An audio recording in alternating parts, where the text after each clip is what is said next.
Chegamos na metade do livro, no capítulo 25, ou seja, na mentira de número 25, que é: se o governo não resolver a crise, quem o fará? Toda vez que tem uma crise, o governo é o único que aparece capaz de resolvê-la.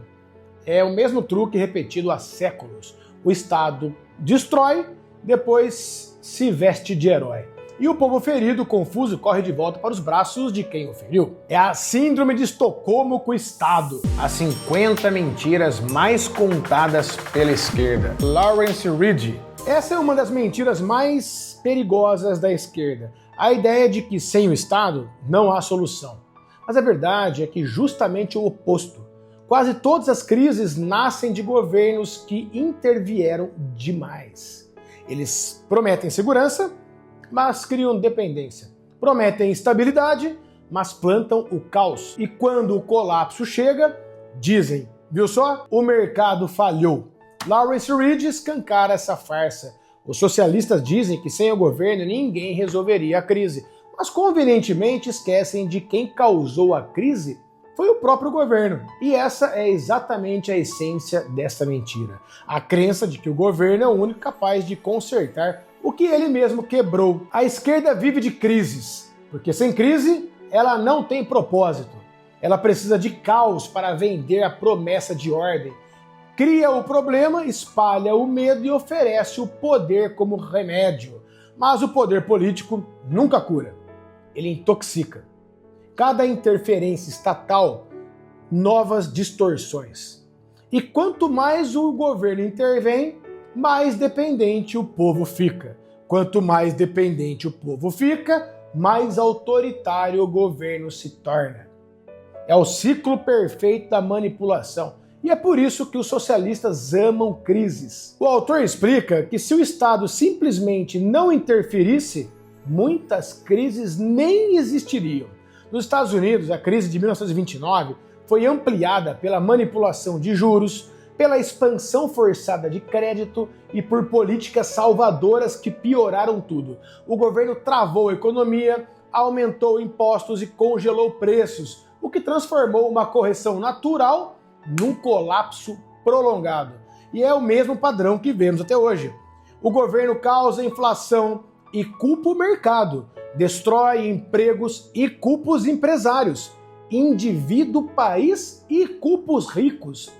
O socialismo é isso.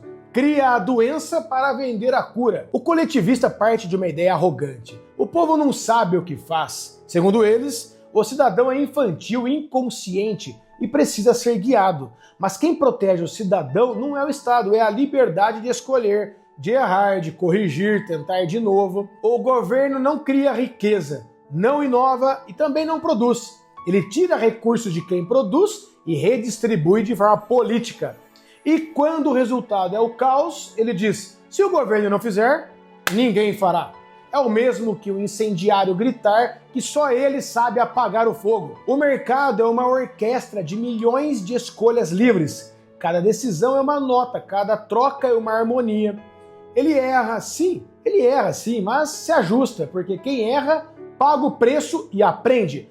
O Estado não. Quando erra, dobra a aposta, cria mais regras, mais impostos, mais programas e chama isso de solução. O capitalismo se corrige porque é honesto.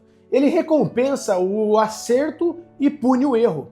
O socialismo apodrece porque é hipócrita. Ele pune o sucesso e premia o fracasso. É só olhar para o Brasil. A frase "o governo vai resolver" é quase um mantra nacional. Mas resolver o quê? Quem criou a crise de combustíveis? O povo? Quem destruiu a Petrobras? Os empresários?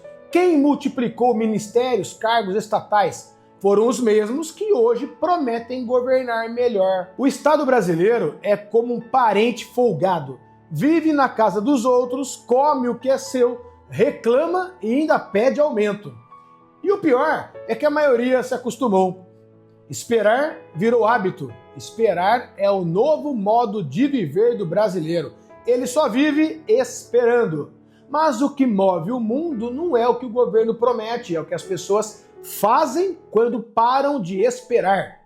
Foram indivíduos que criaram empresas, tecnologias, remédios, pontes e ideias. A história da humanidade é a história de um indivíduo que decidiu agir. O resto é narrativa de quem nunca construiu absolutamente nada. A mentira de o governo resolve as crises é uma chantagem emocional disfarçada de esperança. Ela se apoia no medo.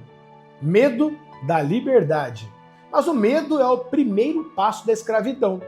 A coragem é o primeiro passo da independência. O homem livre não espera o Estado acertar, ele cria, mesmo sem garantias. Ele age, mesmo sem aplausos. Ele constrói, mesmo sem permissão. A liberdade não é o presente do governo, é uma conquista da consciência. Vou falar para a criança, se alguém resolve seus problemas, você nunca aprende a resolvê-los.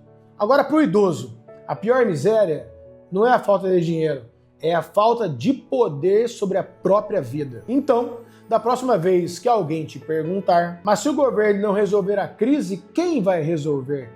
Não hesite em responder. Quem sempre resolveu? O cidadão que trabalha, cria e não espera. Isso ao longo da história do mundo. O governo não resolve nada. Ele administra o estrago que ele mesmo causou. Quem muda o destino é o homem que assume a responsabilidade da própria história. Porque no fim das contas, o problema nunca é o tamanho da crise, é o tamanho da nossa coragem de enfrentá-la sem esperar o Estado vir salvar. O governo cria crises, o cidadão livre cria soluções. E é exatamente por isso que o socialismo odeia o indivíduo, porque ele é a prova viva de que o poder não vem de cima, vem de dentro da sociedade. Eu sou o Rodrigo Maricato, fundador da DNA Cidadania, e o nosso trabalho é libertar as pessoas da dependência do Estado.